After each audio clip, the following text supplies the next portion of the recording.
Yo, what is going on YouTube? What's going on, everybody? Welcome back to the channel. Thank you guys for tuning in today. Today we are checking out the Doors Alabama song Whiskey Bar. This one has been requested down in the comment sections of my videos before, so today we're hitting it up, man. Alabama song. Haven't ever heard this title before, so this is probably not one I've heard through my brother jamming in his little shack before, all right, his little trailer. So let's go ahead and dive in, take a listen to the Doors Alabama song. If you're new here, I have tons of the Doors on the channel, but we still got tons to do. All right, so let's go ahead and spin this one up, see what we're getting today, man. Don't forget to like, subscribe, and check out the description if you guys are enjoying the channel, man. Thanks a lot. Here we go.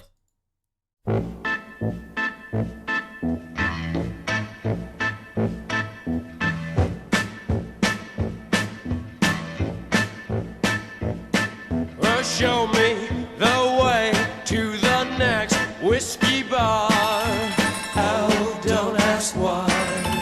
Oh, don't ask why. Show me the way to the next whiskey bar. Oh, don't ask why. Oh, don't ask why. For if we don't find the next whiskey bar, I tell you we must die. I tell you we must die. I tell you, I tell you, I tell you we Wow, they're must having die. fun on this.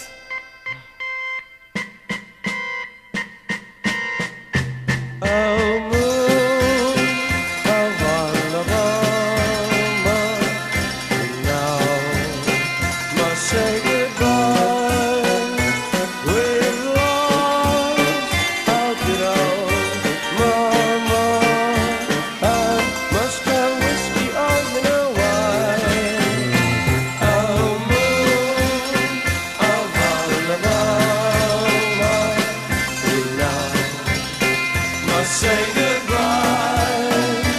We've lost our good old mama, and must have whiskey, oh, you know why. Oh, man. They just hopped on here, so let's have some fun, man. Let's make something quirky. The way to the next little girl. Oh, don't ask why. Oh, don't ask why. Show me the way to the next little girl. Oh, don't ask why. Oh, don't ask why. For if we don't find the next little girl, I tell you we must die. I tell you we must die.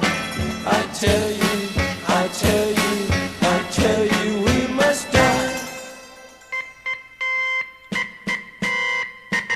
Wow, they went.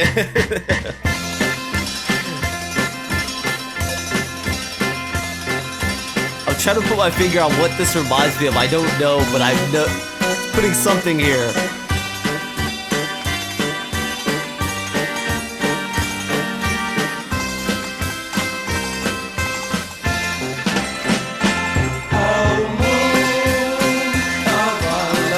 Now they got the backing vocals, it sounds like.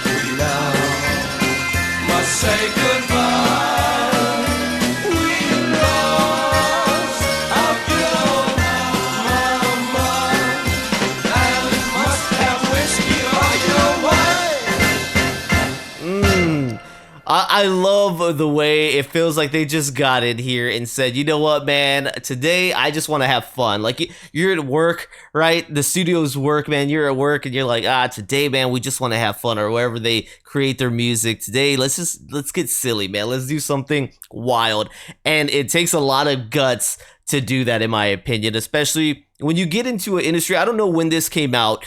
I don't know if they were already an established band by now, or if this is earlier in their career. Either way, I like the way that they're having fun. But especially if you're an established name, you already have people who have expectations of what your sound should be. And I've seen that with a lot of artists that I grew up with, where once they deviate from the sound that got them like their biggest base, a lot of people jump off, or, you know, whatever. So there's pressure. I feel like there's pressure when you're an artist creating, to continue to deliver with what your fans expect.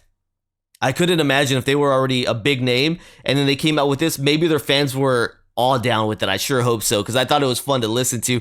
But I could definitely see some people too, like, this is not what I signed up for the Doors. Like, what in the world? But I liked it, man. I could just imagine them in the writing process, like, nah, dude, we're gonna do something different, and we're gonna have fun, and we're gonna make a song that we like and that we just like can all smile with right now. So I enjoyed it. But man, I don't know. I was like, where can I say like this takes me to? Honestly, oh man. It's not even a diss. It's not even a diss because I like the song, but it reminds me of like, Willy Wonka and the Chocolate Factory when you get introduced to like the Oompa Loompas, or like when you're watching Wizard of Oz and you go to the town, the Munchkins, right? Where it's ran by the Munchkins, where it's just like a whole different reality, a breakaway scene where you get like this funny introductory like song or music or dance piece, or not dance piece, but you get what I'm saying. It's like this little section of people that have their own little theme. That's where this took me to. It's just like, but of course he ain't talking about lollipops and gumdrops or lemon drops and whatever it's called. He's talking about whiskey and girls. That's Jim Morrison's twist on reality and his own little piece of town. He just wants whiskey and women, man. All right, so let's dive into some of the background on this one.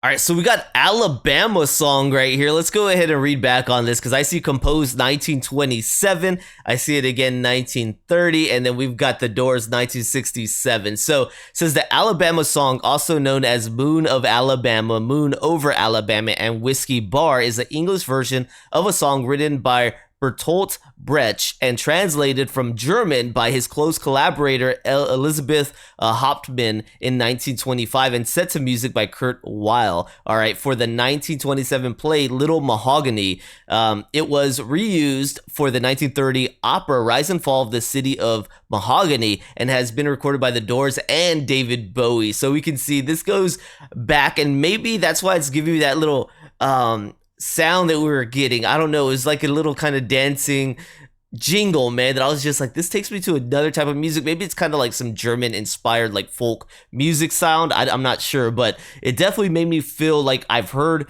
that type of instrumentation. I just couldn't figure out where. The Alabama song was written as a German poem and translated into English for Arthur Bertolt Brecht by his close collaborator in 1925 and published in 1927, a parody of Martin Luther's collection of sermons. It was set to music by Kurt Weill for the 1927 play and reused for Brecht and Weill's 1930 opera, where it is sung by Jenny and her fellow prostitutes in Act 1. Although the majority of all three works is in German, the Alabama song retained Hauptmann's broken English lyrics throughout. For the Doors version, it says the song was recorded in 1966 by the rock group The Doors, listed as Alabama song. According to drummer John Densmore and guitarist Bobby Krieger, the song was presented by keyboardist Ray Manzarek to the group during their early years, and due to their dissatisfaction with the melody, they radically changed it. The Doors cover version combines avant-garde and carnival music influences. Carnival. I'm telling you, I'm hearing all these kind of sounds that I'm just like, where is it from? Why does it sound familiar? I guess carnival might be the closest thing now that I hear that word, with psychedelic elements. It was a regular one from their set at the Whiskey A Go-Go, and Van Morrison reported that he was surprised when he heard the Doors playing it at the venue. Lead singer Jim Morrison altered the second verse from "Show us the way to the next pretty boy" to "Show me the way to the next little girl." But on the 1967 Live at the Matrix recording, he sang the original unaltered "Next Pretty Boy." That had to confuse people, right, listening to that. Like, wait, what, Jim? For the Doors recording, Ray Manzarek also contributed marxophone along with organ and keyboard and bass. Okay. All right, so that is the marxophone. Manzarek recalled that it was producer Paul Rothchild's idea to provide a marxophone on the track, to which Manzarek ultimately said it worked out perfectly, that jingle jangly sound. All right, so what do we got on here? We got backing vocals, drums, marxophone, keyboard, bass, Vox conventional or continental, guitar, and lead. So was it the marxophone that I was hearing making that boom bump boom bump boom bump? What was that? Because that, I don't know. I thought that was going to be some kind of horned instrument, but I don't see anyone playing a horn instrument on here. So could have been the Vox. I don't know. If you guys have any idea on that, let me know. But I definitely enjoyed listening to this song. I think it's interesting that David Bowie did it too. So hopefully one day I remember to go back and check out his too. That'd be dope. Well, thank you guys so much for tuning in today. I hope y'all enjoyed. I definitely enjoyed this listen. So whoever it was that put me onto this in the comment section, thank you, because that was a good listen. So appreciate it very much. Hopefully y'all have a great rest of your day. Thank you for being here today. Let me know more from the doors that you want me to check out. Don't forget to like, subscribe, check out the description. Consider becoming a member on my YouTube. Patreon, $3 is all it takes, and I'll see y'all on the next one. Peace.